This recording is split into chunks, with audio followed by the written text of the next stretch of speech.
ओम श्री परमात्मने नमः। यथार्थ गीता अध्याय 7 श्लोक 16 और 17। चतुर्विद्या भजन्ते माम जना सुकृतन अर्जुन आर्त जिज्ञासु अर्थार्थी ज्ञानी च भरतर्षभ।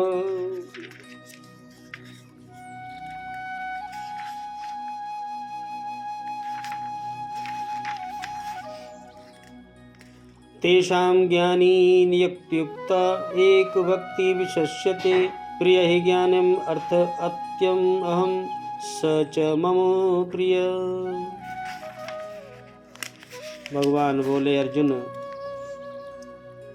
हे भरतवंशियों में श्रेष्ठ अर्जुन, उत्तम कर्म करने वाले अर्थार्थी अर्थ जिज्ञासु और ज्ञानी, अच्छा जो कर्म करते हैं वो कौन होते हैं?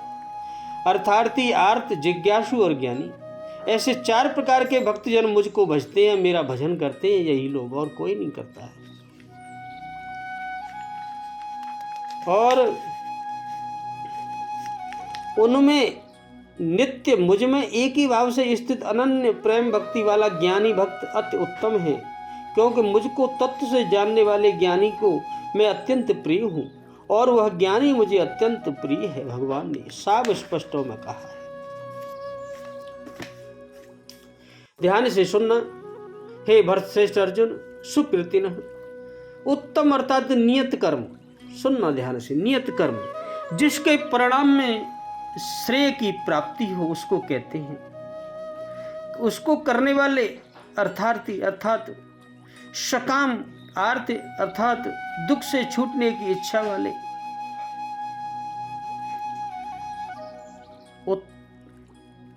जिज्ञासु अर्थात प्रत्यक्ष रूप से जानने की इच्छा वाले, और ज्ञानी अर्थात जो प्रवेश की स्थिति में है। ये 4 प्रकार के भक्तजन मुझे प्रिय हैं, मुझे बहुत भजते हैं।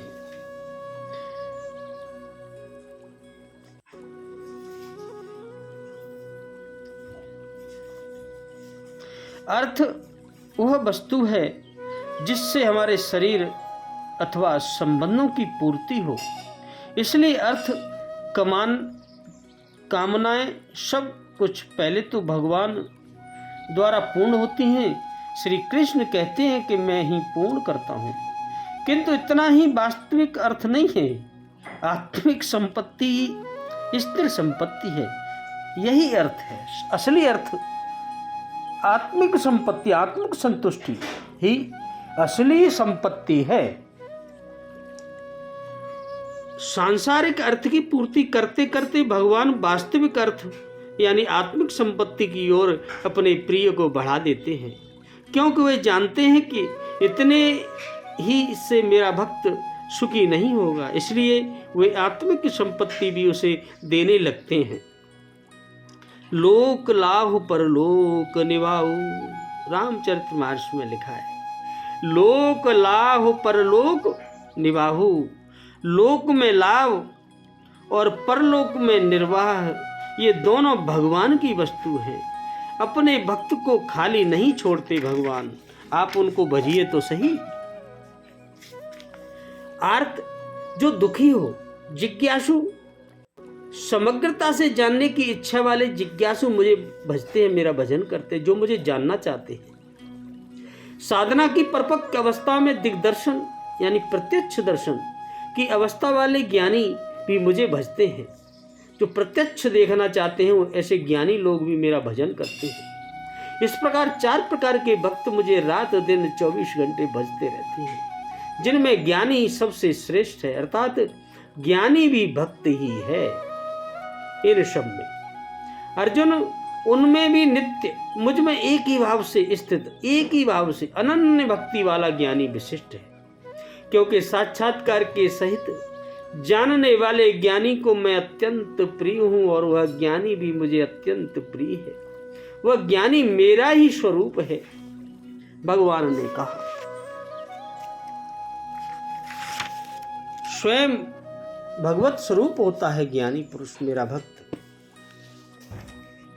सुकृतन पद का क्या अर्थ है और यह किसका विशेषण है? जन्म जन्मांतर से शुभ कर्म करते करते जिनका स्वभाव सुधर कर शुभ कर्मशील बन गया है और पूर्व संस्कारों के बल से अथवा महात्मा संगत के प्रभाव से जो इस जन्म में भी भगवत ज्ञान अनुसार शुभ कर्म ही करते हैं, उन शुभ कर्म करने वालों को सुकृति कहते हैं। शुभ कर्मों से भगवान के प्रभाव और महत्व का ज्ञान होकर भगवान में विश्वास बढ़ता है और विश्वास होने पर वह उनका भजन करता है, तभी भजन होता है। इससे यह सूचित होता है कि सुकृति विशेषण का संबंध चारों प्रकार के भक्तों से है, अर्थात भगवान को विश्वास पूर्वक भजने वाले सभी भक्त सुकृति ही होते हैं, फिर चाहे वह किसी भी कारण से हेतु से भजे। अर्थात ही भक्त के क्या लक्षण होते हैं? अर्थात ही भक्त कौन सा होता है? सुनिए ध्यान से। जो स्त्री पुत्र धन मान बढ़ाई प्रतिष्ठा और स्वर्ग के सुख की आदि श्लोक और परलोक के भोगों में जिसके मन में एक की भी या बहुतों की कामना है, परंतु कामना पूर्ति के लिए जो केवल भगवान पर ही निर्भर करता है और उसके लिए जो श्रद्धा और विश्वास के साथ भगवान का भजन करता है, वही अर्थार्थी है। उसे भगवान अर्थ देते हैं, उसकी सारी मनोकामना पूर्ण कर देते हैं। उनके भजन तो करिए आप।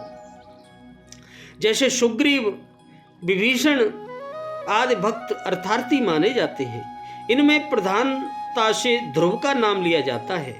ऐसे ही स्वाम्भु मनु के पुत्र उत्तानपाद के सुनीत और सुरुचि नामक दो रानियां थीं।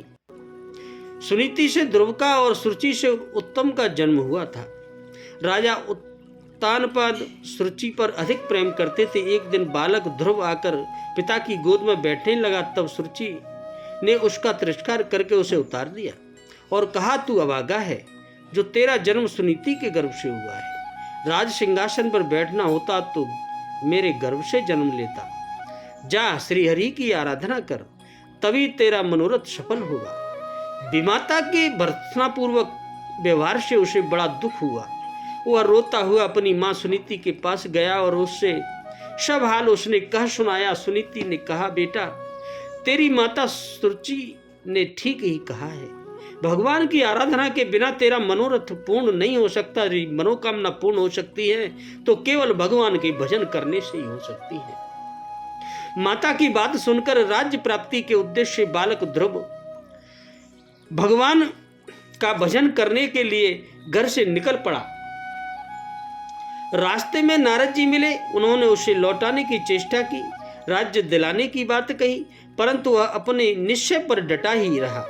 तब उन्होंने उसे ओम नमो भगवते वासुदेवाय, देखो यह मंत्र दिया। वाह वाह वाह। ओम नमो भगवते वासुदेवाय, इस द्वादशाक्षर मंत्र का और चतुर्भुज भगवान विष्णु के ध्यान का उपदेश देकर आशीर्वाद दिया। ध्रुव यमुना जी के तट पर मधुवन में जाकर तप करने लगे। उन्हें तप से डिगाने के लिए नाना प्रकार के भय और लोभ के कारण सामने आए। सांसारिक पदार्थों के लिए भजने वाला, संकट निवारण के लिए भजने वाला और मुझको यथार्थ रूप से जानने की इच्छा भजने वाला।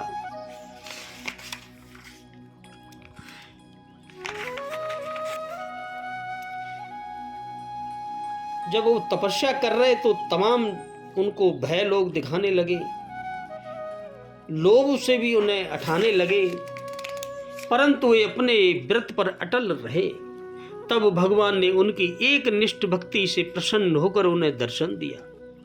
देवर्षि नारद के द्वारा संवाद पाकर राजा उत्तानपाद अपने पुत्र उत्तम तथा दोनों रानियों के साथ उन्हें लिवाने चले। तब वो मूर्ति ध्रुव उन्हें मार्ग में आते हुए मिले। राजा ने हथनी से उतरकर उनके गले लगा लिया।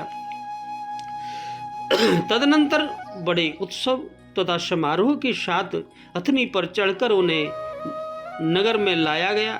अंत में राजा ने ध्रुव को राज्य सौंपकर स्वयं वानप्रस्थ आश्रम ग्रहण कर लिया, संन्यास वानप्रस्थ ले लिया। आर्त भक्त के क्या लक्षण है? आर्त जो शारीरिक और मानसिक संताप, विपत्ति, शत्रु का भय, रोग, अपमान, चोर का भय, डाकू का भय और आताताइयों के अथवा हिंस्र जानवरों के आक्रमण आदि से घबराकर उनसे छूटने के लिए पूर्ण विश्वास के साथ हृदय की अड़ंग श्रद्धा से भगवान का भजन करता हुआ भक्त आर्त है। सारी इच्छाएं भगवान ही पूरी करते हैं। आर्त भक्तों में गजराज, जरासंध के बंदी राजा गण आदि अपने बहुत से माने जाते हैं, परंतु सती द्रौपदी का नाम मुख्यतः लिया जाता है। द्रौपदी राजा द्रौपदी की पुत्री थी। ये यज्ञ वेदी से उत्पन्न हुई थी। इनके शरीर का रंग बड़ा ही सुंदर श्यामवर्ण था, इससे इन्हें कृष्णा कहते थे। द्रौपदी अनंत गुणवती, बड़ी पतिव्रता, आदर्श गृहिणी और भगवान की सच्ची भक्त थी। द्रौपदी श्री कृष्ण की पूर्ण ब्रह्म सच्चिदानंद घन परमेश्वर समझती थी और भगवान भी उनके सामने अपनी अतरंग लीलाओं को भी छिपाकर नहीं रखते थे। जिस वृंदावन के पवित्र गोपी प्रेम की दिव्य बातें गोपरमणियों के पति पुत्रों तक को मालूम नहीं थी, उन लीलाओं का भी द्रौपदी को पता था। इसलिए चिरहरण के समय द्रौपदी ने भगवान को गोपी जनप्रिय कहकर पुकारा था।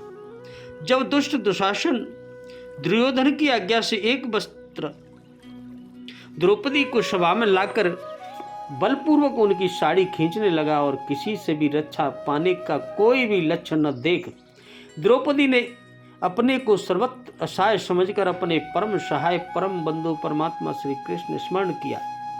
उन्हें यह दृढ़ विश्वास था कि मेरे स्मरण करते ही भगवान अवश्य आवेंगे। मेरी कातर पुकार सुनने पर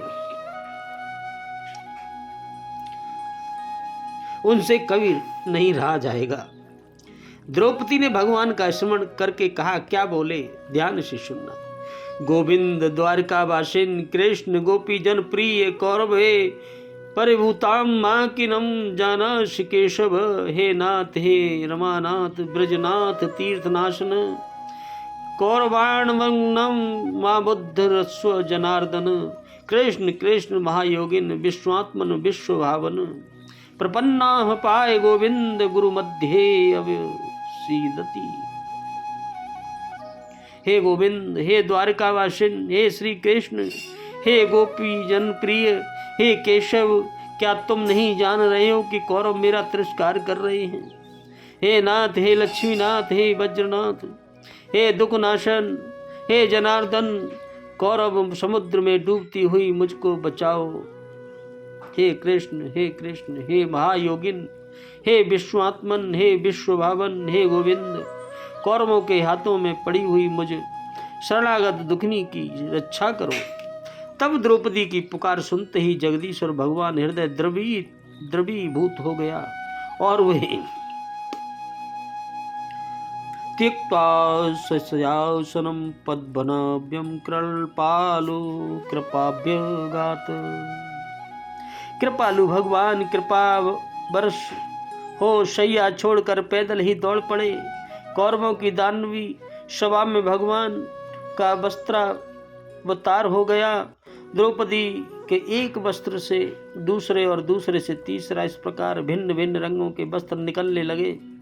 वस्त्रों का वह ढेर लग गया। ठीक समय पर प्रिय बंधु ने पहुंचकर अपनी द्रौपदी की लाज बचा ली। दुशासन थककर जमीन पर बैठ गया। ऐसे होते हैं आर्त भक्त, जिनकी भगवान पुकार सुनते हैं। और तीसरे होते हैं जिज्ञासु भक्त। जिज्ञासु भक्त के क्या लक्षण हैं? जैसे धन, स्त्री, पुत्र, गृह आदि वस्तुओं की और रोग संकट आदि की परवाह न करके एकमात्र परमात्मा को तत्व से जानने की इच्छा से ही जो एकनिष्ठ होकर भगवान की भक्ति करता है, उसे कल्याणकामी भक्त को जिज्ञासु कहते हैं। जिज्ञासु भक्तों में परीक्षित आदि अनेकों के नाम है, परंतु उद्धजीवी का नाम विशेष प्रसिद्ध है। श्रीमद् भागवत के 11 अध्याय स्कंद में अध्याय 7 में 30 तक भगवान श्री कृष्ण ने उद्धव जी को बड़ा ही दिव्या ज्ञान उपदेश दिया है, जो उद्धव गीत के नाम से प्रसिद्ध है। ज्ञानी भक्त के क्या लक्षण हैं?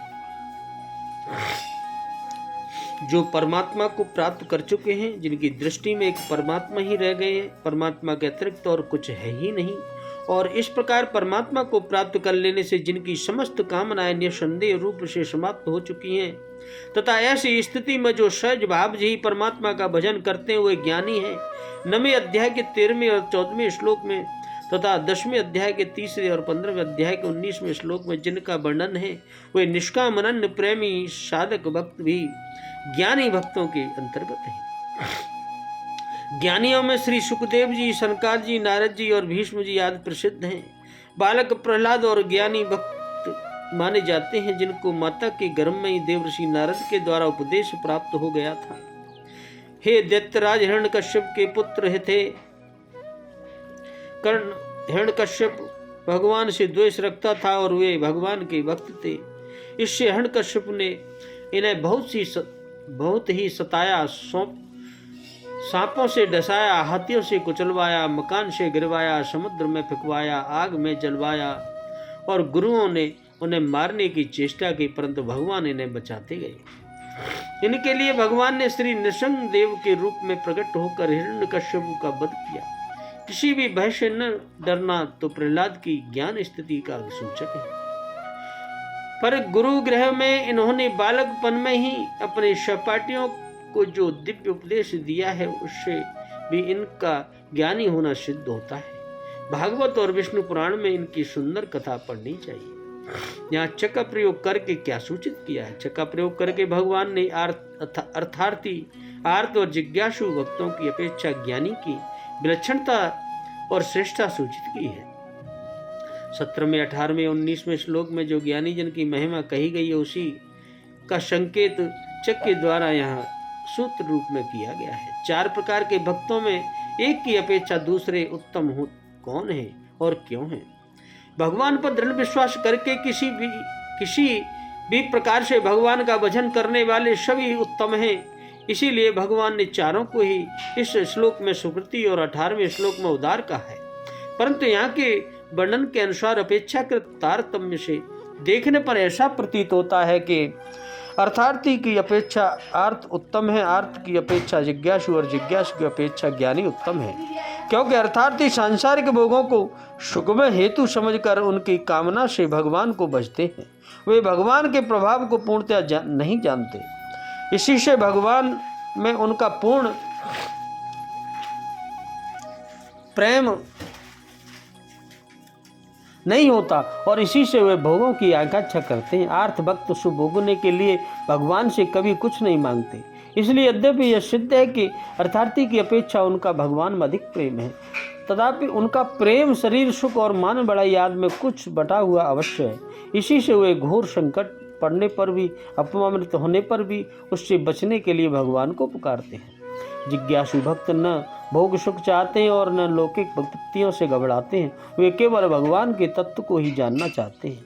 इससे यह सिद्ध है कि सांसारिक भोगों में तो वे आसक्त नहीं है, परंतु मुक्ति की कामना उनमें भी बनी हुई है। अतएव उनका प्रेम भी अर्थार्थी और आर्त की अपेक्षा विलक्षण और अधिक होने पर भी ज्ञानी की अपेक्षा न्यून ही है।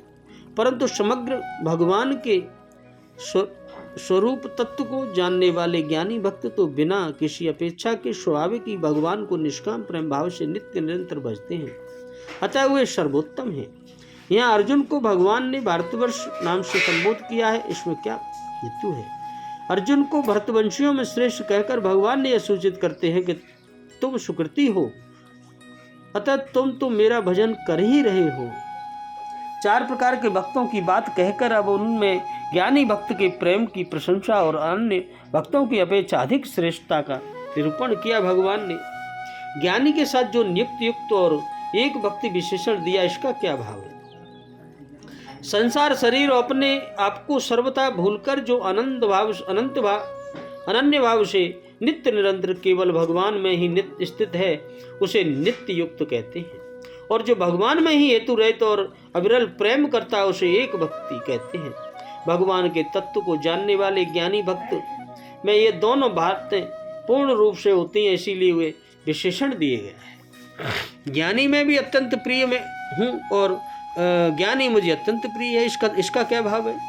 जिनको भगवान के यथार्थ तत्व और रहस्य की सम्यक उपलब्धि हो चुकी है, जिनको सर्वत्र सब समय और सब कुछ भगवत स्वरूप ही दिखता है, जिनकी दृष्टि में एक भगवान के अतिरिक्त और कुछ रह ही नहीं गया है, भगवान को ही एकमात्र परम श्रेष्ठ और परम प्रियतम जान लेने के कारण जिनके मन बुद्धि संपूर्ण आसक्ति और आकांक्षाओं से सर्वथा रहित होकर एकमात्र भगवान में ही तल्लीन हो रहे हैं। इस प्रकार अनन्य प्रेमी से जो भगवान की भक्ति करते हैं उनको भगवान कितने प्रिय हैं, यह बात बतला सकता है। कौन बतला सकता? जिन्होंने इस लोक और परलोक के अत्यंत प्रिय सुख प्रद तथा सांसारिक मनुष्यों की दृष्टि से दुर्लभ माने जाने वाले भोगों और सुखों की समस्त अभिलाषाओं का भगवान के लिए त्याग कर दिया है, उनकी दृष्टि में भगवान का कितना महत्व है और उनकी भगवान कितने प्यारे हैं, दूसरे किसी के द्वारा इसकी कल्पना भी नहीं की जा सकती। इसलिए भगवान कहते हैं कि उनके लिए मैं अत्यंत प्रिय, जिनको भगवान अतिशय प्रिय है, भगवान को तो अतिशय प्रिय होंगे ही, क्योंकि प्रथम तो भगवान स्वाभाविक ही स्वयं प्रेम स्वरूप है। यहाँ तक कि उन्होंने प्रेम रस समुद्र प्रेम बूंद पाकर जगत में सब लोग सुखी होते हैं। दूसरे उनकी यह घोषणा है कि जो मुझको जैसे भजते हैं उनको मैं वैसे ही भजता हूँ। तब भगवान उनसे अत्यंत प्रेम करें, इसमें क्या आश्चर्य है। इसलिए भगवान कहते हैं कि वे मुझे अत्यंत प्रिय हैं। इस श्लोक में भगवान के गुण प्रभाव रहस्य और तत्व को भलीभांति जानने वाले भगवत प्राप्त प्रेमी भक्तों के प्रेम की तथा उच्च कोटि के साधक अनन्य प्रेमी भक्तों की प्रेम की पराकाष्ठा दिखलाते हुए उनकी प्रशंसा की गई है। भगवान ने ज्ञानी भक्त को सबसे श्रेष्ठ और अत्यंत प्रिय बतलाया। इस पर यह शंका हो सकती है कि क्या दूसरे भक्त श्रेष्ठ और प्रिय नहीं है। इस पर भगवान आगे बताएंगे। बोलो राधे राधे, जय श्री कृष्ण।